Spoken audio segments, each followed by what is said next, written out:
Okay, let's see if this one works. Trying one more time. If you're on the replay, thanks for watching. Let's see if people join in. Can you hear me now? Let me know, please. Just checking before I go any further. This is the second. Hooray! Okay, good. Okay, so you've been watching me lip sync for the last scope, which I've now deleted, so I'm going to start again. Thanks for joining me. Welcome to my scope. This is my daily love scope. Thanks for being here. And you can hear me now, so thank God. That was going to be miming, and I'm not good at that stuff. If you're here for the first time, please make sure you're following me on Periscope, and if you're also here watching live, if you'd be so kind of share us on Twitter and on Periscope as well, I'd appreciate that. And again, topic today. I do broadcast every day about love and relationships, and today's one about conscious relationships is kind of hopefully wake some people up. Okay, Catherine, nice to have you here. And as I said that you didn't hear in my last scope,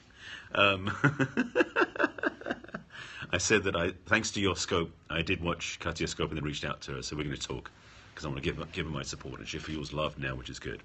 So, again, my name is Barry Selby. Welcome to my Periscope broadcast, my daily scope, my love scope about love and relationships.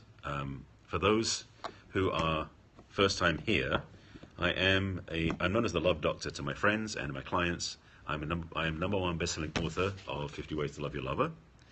I am a relationship coach, expert, teacher, and speaker. You find all about my stuff on my website, which is barryselby.com. And if you want to get the book, you can get the digital version, ebook version on my site /book. And also the link is there for the Amazon version for Kindle and physical. And yes, for my lovely friend Cindy Poe back in Philadelphia or Pennsylvania, I will be doing the audio version this year. Thanks for being here. Welcome. Thanks for joining me. In my book, I have a chapter that I talk about relationship as a spiritual practice. And I have 15 years as a spiritual counselor, and I've got a background in spiritual psychology. So when I talk about conscious relationships, I'm going to touch into that. But if you're not spiritually minded or focused, hopefully this will still help. I don't want to I don't make it esoteric. I want to make this very nuts and bolts, fundamental, useful to you, if this is what you want. Now, if you don't want this, you probably don't want to watch my scopes in future, because this is kind of what I talk about in my work. And if you're watching my scopes, this will really sort of underpin or undergird what I've been talking about. So, when I talk about conscious relationships, I'm trying to say how to list how this is what it's not. Conscious relationships are relationships where, yes, you are conscious, and I don't just mean awake. I mean that your focus is upon your growth. I'll start with that one. There are many people who I know who look to settle down in relationships, which is a term I don't like anyway, because it really has a connotation about that you're free and wonderful on your own single, and when you get a relationship, you're lessening down your light, your energy. That's not what I'm about. What I teach and what I recommend. My real heart's work in the world is inspiring my clients to really be honored in relationship and honor themselves and their partners.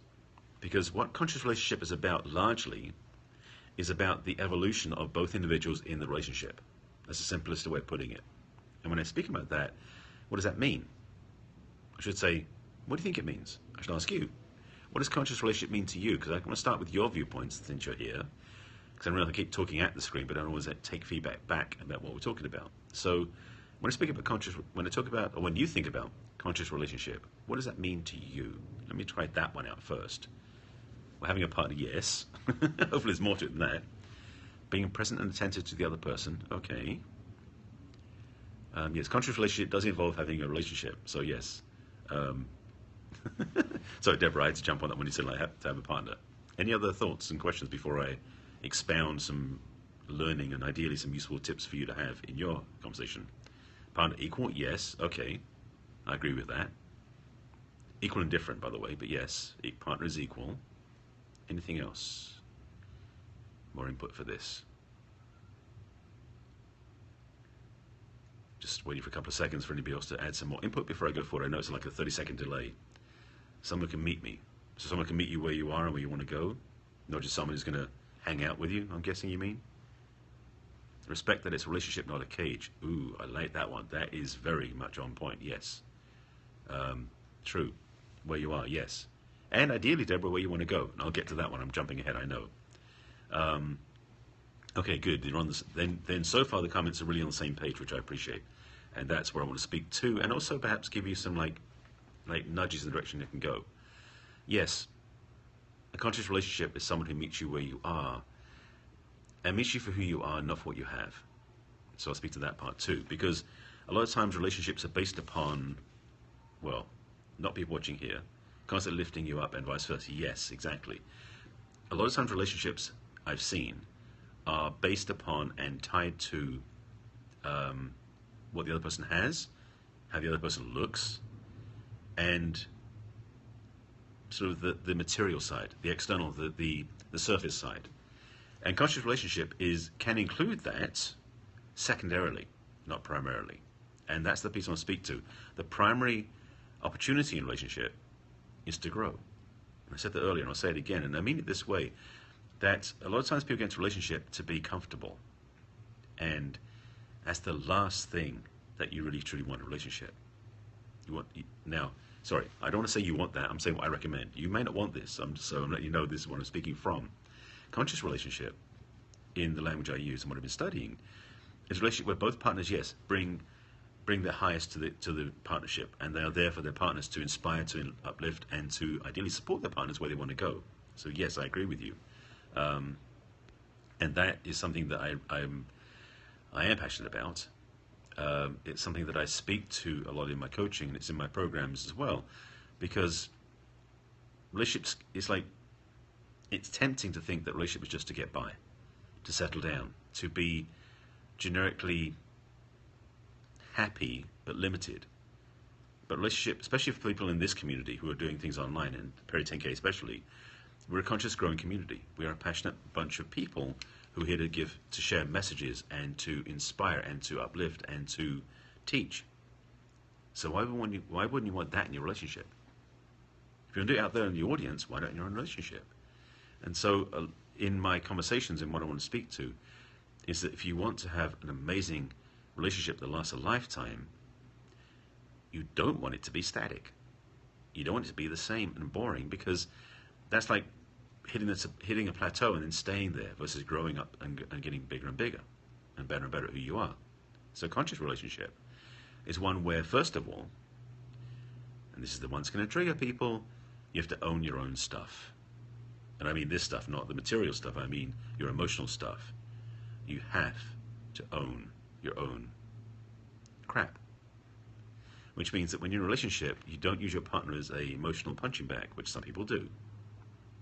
You, in fact, use your partner as a reflection back to you of where you're on track or off track. Now, for some people, this is news and very challenging, I understand. I've been through that one. And I'm speaking to the point of also of my own history, of my unconscious past many years ago, and where I am now today. What I want in a relationship has shifted completely. Yes, I'm still attracted to a woman who's attractive to me physically, but also, to be honest, I'm in my 50s. I see women in their 20s who are very attractive, but I don't want to be with them because they don't fit where I want to be. I can appreciate the view, I'll put it that way, and I'm being very authentic about this. There are many 20-something-year-old girls out there who are gorgeous. Doesn't mean I want to be with them, any level. I just appreciate them from a distance because that's who I am. What I'm looking for in a relationship is someone who's more mature internally and chronologically. So we can play together at a level that I understand, and we can have a conversation that matches. That's authentic. That's true for me. But the challenge is also, that, and this is personal revealing, as it were, acceptance and ready to learn from each other and to have lots of love is needed. Now, Monica, I know that your English is a little challenge. I'm trying to read what you say there. I get the feeling of what you're saying, the content. Just to finish up what I was saying before about myself, I know that what I'm looking for, just so I'm putting it out there into the void or on the world or the online community, what I'm looking for in partnership is someone who's going to be speaking on stage with me. And that dramatically reduces my dating pool. I want someone who's going to do this work with me. I've written a book on this stuff. So when I date somebody and they read my book, I'm going to be accountable. I have to be. So if they read this book and they then challenge me on it, and I'm not aligned up with it, I'm not being authentic. So for me, I've stepped up my game. And not very, it wasn't, it was a smart move, not necessarily the one I should have chosen easily. But I also know that this work is important to me. So I want to be with somebody who's done their own work, someone who's doing their own work, who brings to the conversation, to the relationship, their own journey that we can work together. And so it really delineates separation of me from clients to dating, because they're not the same thing. So in terms of what you want in a conscious relationship, and I'm modeling my own perspective here, conscious relationship, as I said, is that growth is the point in terms of being in a relationship to evolve and become your best possible self. Now, some of those things that can include, for those of you who like a sexually active relationship, which I think most of us do, part of that journey is to explore the sexual paradigm with the spiritual, to explore both components so your relationship can be fulfilling. But it's also it's not just about the physical act. It's about taking the sexual connection to a deeper and more expansive level to change your perspective of life. How about those apples? So to have a relationship that is conscious requires, invites, and challenges in you to bring your A game, to bring your best self into it, and to invite your best self from your partner.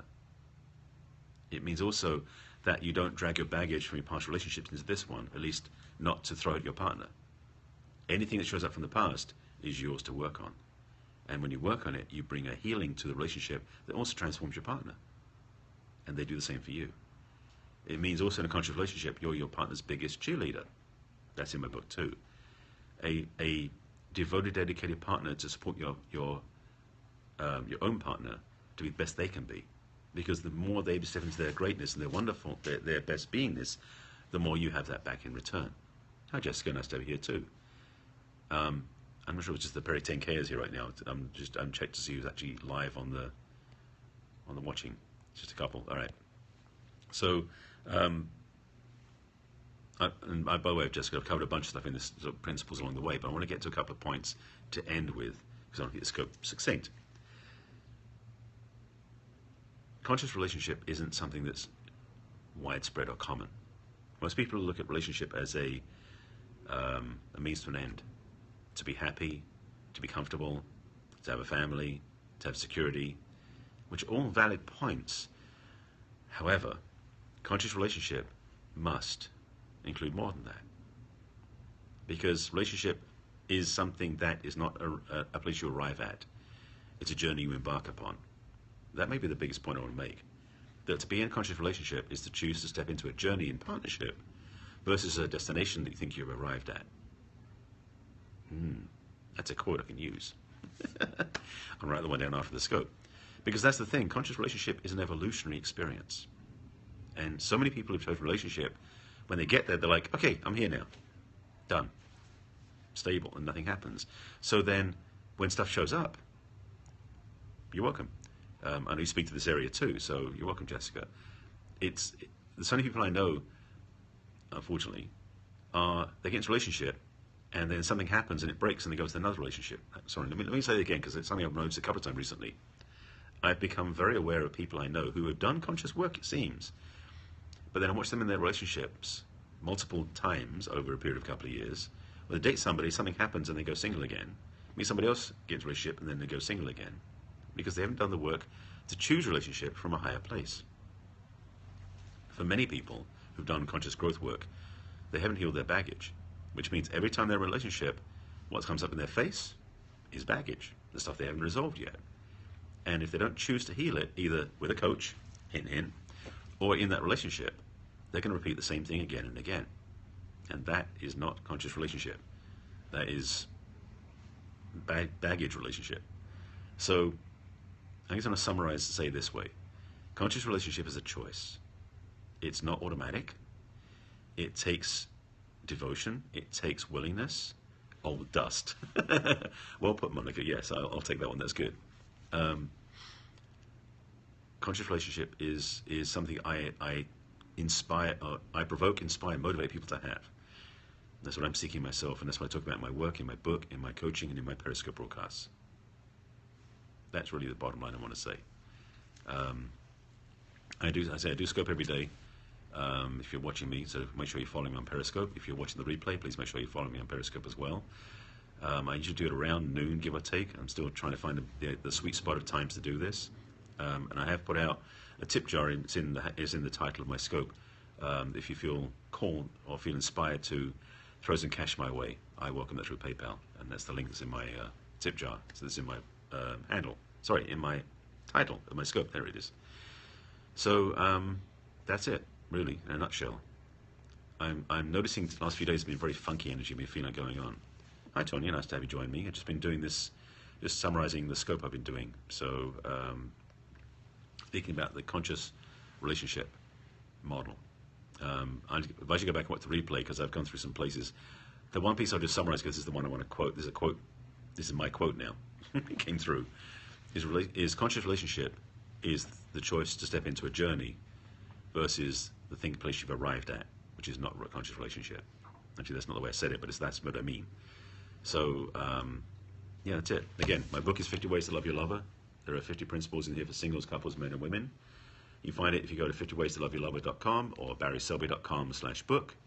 It's on Amazon as well as a Kindle physical book, and it's an ebook on my website. You can just get a copy there. It's like $10 immediate download. And if you look at my website, coaching, support, services, that's my thing, and I'm on Periscope every day about love and relationships. So that's it. I'm signing off now because I think I've made my point. Oh, my pleasure, Micah. It's good to see you, by the way. I know we've crossed paths on Facebook but not spoken or seen each other on Periscope. So thanks for being here. Thanks for watching. And if you know anybody's looking for help in the area of relationships, who's looking for a conscious relationship, I have a few coaching spots open still. So there. All right? I'll see you later. Take care.